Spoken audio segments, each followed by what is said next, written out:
अभी इस समय हमारे सनातन धर्म में एक कुशंका उत्पन्न हो रही है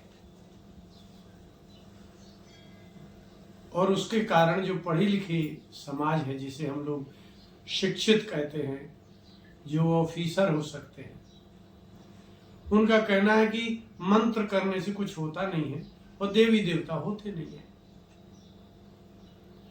संसार में ऐसा कोई बुद्धिमान नहीं है जिसने किसी ग्रंथ का आश्रय ना लिया हो। आप एक की क्लास से लेकर के पीएचडी तक करते हैं तो किस आधार पर करते हैं? ग्रंथों के आधार पर। आप वैज्ञानिक भी बनेंगे तो ग्रंथ ही मान्य होगा, परीक्षा भी देते हैं तो ग्रंथ मान्य होता है, तो धर्म में भी ग्रंथ मान्य होता है। ऐसा कोई नहीं ग्रंथ है, ऐसा कोई देवता नहीं है, ऐसी कोई देवी नहीं है जिसने प्रतिज्ञा पूर्वक ये ना कहा हो कि मैं अपने भक्त को सुखी नहीं करता। उनने प्रतिज्ञा की है, सभी ने प्रतिज्ञा की कि मेरे भक्त को मैं पापों से मुक्त करता हूं, मेरी शरण में आ जाए, लेकिन मैं जैसा कहूं वैसा ही करे। तो व्यक्ति प्रसन्न भी कब होता है? जैसा कहे वैसा आप करो तो सामने वाला प्रसन्न हो जाएगा। दुष्ट से दुष्ट व्यक्ति भी दुष्टों को साथ रखता है, तो वो दुष्ट भी चाहता है कि जैसा मैं कहूं वैसा वो करे। तो दुष्टों से दुष्ट कब प्रसन्न होता है? जब वो दुष्ट के कथनानुसार दुष्टता करे और वह दुष्ट सफल हो जाएगा। इसी प्रकार से तप, मंत्र और औषधि, ये तीनों सशक्त होते हैं, सामर्थ्यशाली होते हैं। वैद्य सुव्यवस्थित हो और जिस विधि से ग्रंथ में लिखा है उसी विधि से औषधि निर्माण करे तो रोग का नाश होता है, इसमें कोई संदेह नहीं है। कोई व्यक्ति तपस्या करे, संसार में वो प्रसिद्ध होता है, इसमें कोई संदेह नहीं है। इसका मतलब ये तात्पर्य निकला कि कमी आप में है। बिना किए, बिना अनुभव के आप कहते इसमें कोई शक्ति नहीं है, ऐसा नहीं करना चाहिए। सुनिए, कृष्ण भगवान ने गीता में कहा कि अर्जुन, सर्वधर्मान परित्यज्य, अंतिम श्लोक है, सब धर्म छोड़ दो, मामेकम शरणम व्रज, तुम मेरी शरण में आ जाओ। अहम, संस्कृत में अहम माने मैं, त्वाम सर्व पापेभ्यः, मैं तुम्हें सब पापों से मुक्त करूंगा, मोक्षयिष्यामि, मुक्त कर दूंगा। इसका तात्पर्य है कि कर्म का फल देने वाला कौन कहलाया? यदि कोई ये कह दे कि मैं तुम्हें पापों से मुक्त कर दूंगा, तुम्हें पाप कर्म का फल भोगना नहीं पड़ेगा, इसका मतलब फलदाता वही है। तो फलदाता यदि कह रहा हो कि तुम सब छोड़ के मेरे पास आ जाओ, तो अर्जुन को चला जाना चाहिए। अब पापों से मुक्ति ना मिले तो आप भगवान को दोष दे सकते हैं। ठीक है? अच्छा, अब एक श्लोक है दुर्गा सप्तशती में। भगवती ने कहा देवताओं से कि सर्वा बाधा विनिर्मुक्तो धन धान्य सुतान्विता मनुष्यो मत प्रसादेन भविष्यति न संशय। ये है। अब आप भगवती का पूजन करते हैं, भगवती कह रही है कि मनुष्य माने कोई भी, स्त्री पुरुष, ब्राह्मण क्षत्रिय वैश्य शूद्र, देश का विदेश का, मृत्युलोक का, कोई भी मनुष्य हो, इसमें मनुष्य कह दिया ना, तो मनुष्य माने स्त्री पुरुष सब, कोई भेद नहीं, किसी भी आयु का भी हो, किसी भी देश का हो, कैसा भी हो।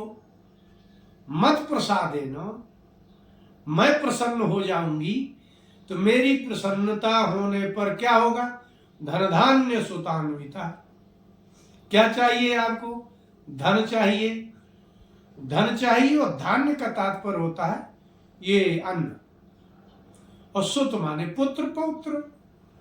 इसका मतलब है कि आपको जो संसार चाहिए, तो मां कहती है मैं जैसा कहूं वैसा करो तो मैं प्रसन्न हो जाऊंगी, और यदि मैं प्रसन्न हुई तो तुम्हें धन चाहिए तो धन, धान्य चाहिए तो धान्य, और पुत्र चाहिए तो पुत्र, अच्छी पत्नियां मिलेंगी, अच्छे पुत्र मिलेंगे।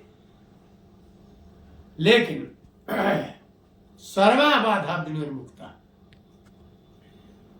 कोई कहे कि मान लीजिए धन धान्य हो भी जाए, पुत्र पौत्र हो भी जाए, और हम रोगी हो जाए, विघ्न आ जाए, शत्रु आ जाए, चोर आ जाए, हमें भोगने में, आनंद भोगने में विघ्न हो, तो फिर आपके देने से क्या? बोले नहीं, सर्वा बाधा विनिर्मुक्ता। कितनी गजब गारंटी है, तुम्हें बाधा ही नहीं दूर करनी है। धन धान्य और पुत्र की प्राप्ति होने में जितनी बाधा होगी वो मैं दूर करूंगी। सर्वा बाधा से वो विनिर्मुक्त हो जाएगा। धन धान्य और पुत्र पौत्र आदि प्राप्त होने के बाद उनको सुख भोगने में जो बाधा होगी उसको भी मैं मुक्त करूंगी। फिर आगे कहते हैं भविष्यति। संस्कृत में ये भविष्य काल के ही अर्थ में होता है। ये जो प्रयोग किया है भविष्यति, भगवती कहती है होगा ही, ना संशय। अब आप बताइए कमी किसकी है? जो लोग कहते हैं कि मंत्र करने से कुछ नहीं होता है, हम कहते हैं करने के बाद कहिए कि नहीं कुछ होता है। आप जब कोई चीज कोई खरीदते हैं, यदि कोई चीज खाते हैं आप, तो ऐसी स्थिति में क्या होता है? इसका तात्पर्य ये निकला कि आप में कमी है। आप वस्तु को भोगिए, और यदि नुकसान करे तो आप कह सकते हैं कि आप जो है भाई ये वस्तु नुकसान कारक है, ये लाभकारक है। बिना प्रयोग किए वस्तु की लाभ और हानि को कहने वाला व्यक्ति बुद्धिमान नहीं कह सकते। किसी वस्तु को उपयोग किए बिना, प्रयोग किए बिना, देवी देवताओं में शक्ति नहीं है कुछ, हम कहते हैं शक्ति है। कैसे?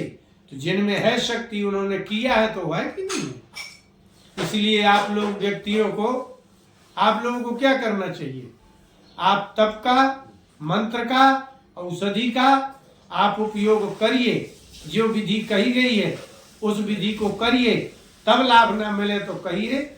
इसलिए शिक्षित लोगों की बातों पर मत आइए। तो क्या करना चाहिए?